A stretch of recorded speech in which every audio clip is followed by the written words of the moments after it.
वो ये बताइए कि ये जो पूरी राजनीति चल रही इन्वेस्टर समिट को लेकर, इन्वेस्टर समिट अखिलेश यादव जी ने शुरू किया था, 2014 में दिल्ली में हुआ, 2015 में मुंबई में हुआ, 2016 में दुबई में हुआ, योगी जी की सरकार आई वो भी इन्वेस्टर समिट कर रही है।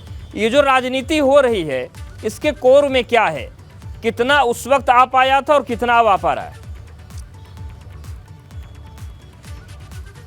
देखिए, उत्तर प्रदेश की अगर बात करें, जो भी सरकार रहती है वो कहती है कि इन्वेस्टमेंट के लिए हम इन्वेस्टर्स को बुला रहे हैं और उसको कोई अलग अलग नाम देते हैं। ठीक है, कोई इन्वेस्टर समिट कह रहा है, कोई ग्राउंड ब्रेकिंग कहता है, तो नाम सब अलग अलग देते हैं, लेकिन कहते सब यही है कि भाई इन्वेस्टमेंट लाना ही हमारा मकसद है। अब जिस तरीके से ये ग्लोबल इन्वेस्टर समिट हो रहा है अवधेश, देखिए इसको भी समझना थोड़ा महत्वपूर्ण है। ये अपने आप में पहली बार ये कॉन्सेप्ट निकाला इस सरकार ने कि सरकार के मंत्री विदेशों में जाएंगे, रोड शो करेंगे। हालांकि इसकी तैयारी योगी वन में ही थी, लेकिन जो बात, अचार सिर्फ खाने के लिए ही नहीं है, कमाने के लिए भी है। ये अचार के बिजनेस करके महीने के 5 लाख कमा रहे हैं। आपको भी ये करना है तो फ्रीडम ऐप को अभी डाउनलोड कीजिए। कही कि योगी वन में जब 2019 के बाद, यानी सबसे पहले ग्राउंड ब्रेकिंग 2018 में की, फिर उसके बाद सबसे पहले इन्वेस्टर समिट किया, फिर ग्राउंड ब्रेकिंग की, फिर कोरोना आ गया। ये जो ग्लोबल इन्वेस्टर समिट अब फरवरी 2023 में होने जा रही है, इसकी तैयारी तो 2020 में ही थी, पर चूंकि तब कोरोना आ गया और पूरी दुनिया में कोविड का ऐसा असर रहा कि इसको टालना पड़ा। फिर दोबारा सत्ता में आई बीजेपी और इसीलिए ये अब ग्लोबल इन्वेस्टर समिट की तैयारी है 10, 11 और 12 फरवरी 2023 को यही लखनऊ में होगा। अब 10 लाख करोड़ का निवेश का योजना है सरकार की कि इसके जरिए है, और यूपी को क्या बनाने की तैयारी है, $1 ट्रिलियन इकोनॉमी बनाने की भी तैयारी है। और 10 लाख करोड़ का अगर निवेश आता है इस ग्लोबल इन्वेस्टर समिट के जरिए तो एक बहुत बड़ा अचीवमेंट होगा। लेकिन अभी जो विदेश में ये रोड शो हो रहे हैं, देखिए 40,000 करोड़ के निवेश के प्रस्ताव आए हैं। चाहे आप देखिए नीदरलैंड में उप मुख्यमंत्री केशव प्रसाद मौर्य हैं, सैन फ्रांसिस्को में खुद सुरेश खन्ना है, वित्त मंत्री हैं, इसके अलावा मुख्यमंत्री के सलाहकार अवनीश अवस्थी हैं, पूर्व कैबिनेट मंत्री सिद्धार्थ नाथ सिंह वहाँ पर हैं, जितिन प्रसाद, नंदगोपाल नंदी ये भी एक कंट्री में है। इसके अलावा तमाम मंत्री जो हैं वो अलग अलग देशों में हैं और लगातार मीटिंगें कर रहे हैं। कोशिश उनकी यही है कि ज़्यादा से ज़्यादा निवेश आए। अब मनोज यादव अलग बात कर रहे हैं, अवनीश जी अलग बात कर रहे हैं। क्यों? क्योंकि उनकी सरकार पहले रही है, बीजेपी की सरकार अब है, तो दोनों तो कहीं ना कहीं क्रेडिट लेंगे ही अवधेश। हाँ, कितना फायदा, कितनी चीजें जमीन पर उतनी, कितना धरातल पर उतरा, ये सबसे ज्यादा महत्वपूर्ण हो जाता है। बिल्कुल। और मनोज जी ने अभी अनुभव कहा कि हिस्ट्री याद दिला दे, तो मनोज जी मैं आपकी भी हिस्ट्री एक बार आपको याद दिला देता हूँ। 12 जून 2014 को इन्वेस्टर समिट आप लोगों ने दिल्ली में किया। आपकी सरकार ने 54,606 करोड़ के MOU साइन किए, 6 देश आए थे। 10 सितंबर 2015 मुंबई में हुआ, 33,000 करोड़ का आपने दावा किया।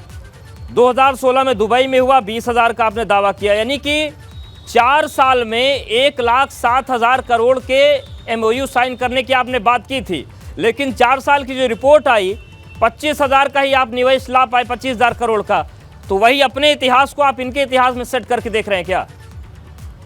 देखिए अवधेश जी, समाजवादी पार्टी हवाई बात करने में नहीं, हवा नहीं है तो क्या है सर? 1,07,000 करोड़ का आपने दावा ठोक दिया, 25,000 करोड़ आए, तो हवा नहीं तो क्या है? प्लीज मेरी बात सुनिए।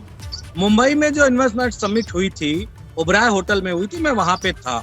आपको पता है कि उस दौरान पूरे वहां पे बैंकर्स के साथ जितने भी बैंक हमारे हैं, सरकारी बैंक, गैर सरकारी बैंक, इन सारे बैंकों के GM से वहां पे बैठक हुई थी। सबसे ज्यादा अगर ब्रांचेस खुलने का रिकॉर्ड है समाजवादी पार्टी की सरकार में, उत्तर प्रदेश में सबसे ज्यादा बैंकें खुली। वो बैंकें खुली तो वहां योगी की गाय नहीं कैशियर बन के ड्यूटी कर रही थी, योगी के बंदर नहीं ड्यूटी कर रहे थे। उत्तर प्रदेश के नौजवान हमारी महिलाएं और बहनें वहां नौकरी कर रहे थे, जो रोजगार के रूप में उनको रोजगार मिल रहा था, एक असट उत्तर प्रदेश के लिए बन रहा था।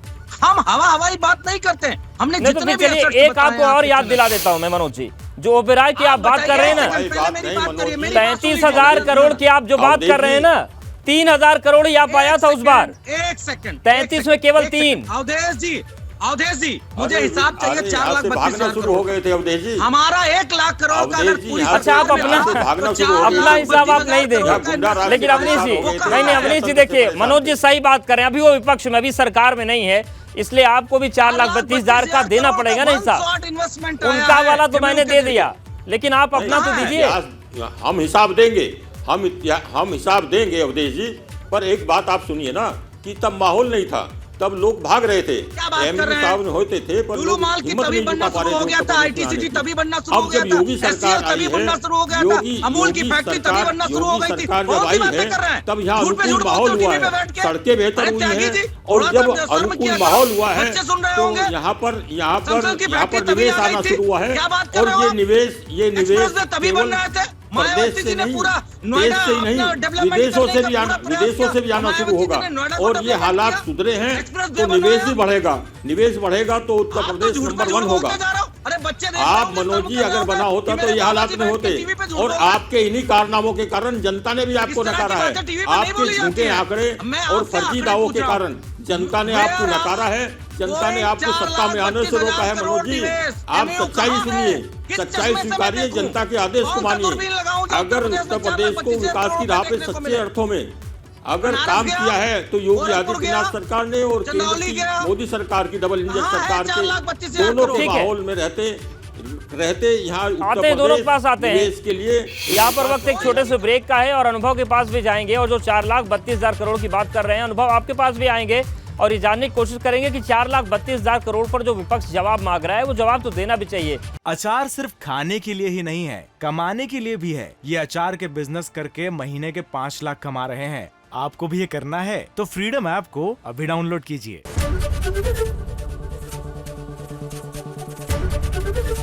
एबीपी गंगा, खबर आपकी, जुबान आपकी।